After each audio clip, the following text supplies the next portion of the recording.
আসসালামু আলাইকুম বন্ধুরা, যদি ভিডিওতে ভিউজ আসে না, যদি 10টা 50টা ভিউজ আসে তাহলে কিন্তু একটু বুদ্ধি কাটাতে পারলেই কিন্তু ভিউজ আসবে।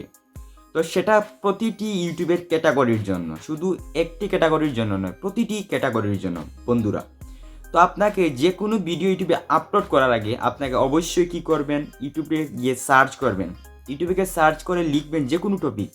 সার্চ করার পর যখন দেখবেন যে এখানে প্রথম হাতে দেখতে পাচ্ছেন একটি স্কেল, এই প্রথম 1 থেকে 10টি পেজে অর্থাৎ প্রথম 10টি ভিডিও যেমনি সার্চ করার পর আসবে, তখন কি করবেন আপনি কিন্তু ওই 10টি ভিডিওর কী করবেন, টাইটেলগুলো কপি করবেন।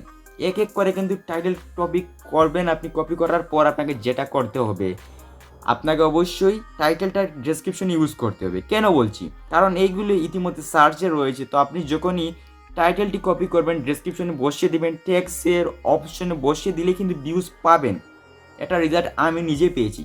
আমার প্রতিটি ভিডিও 200 প্লাস 100 150 এরকম ভিউজ পাচ্ছি চ্যানেলের সাবস্ক্রাইবার অনুযায়ী। তো এই কাজটি করুন। এবং তারপরে যে 2 নম্বর বিষয়টি হচ্ছে, অবশ্যই কিন্তু আপনি আপনার ভিডিওর থাম্বনেলগুলো ইউজ করবেন হাই কোয়ালিটির।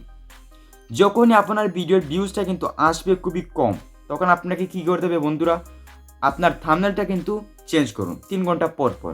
আশা করি রেজাল্ট ভালো আসবে।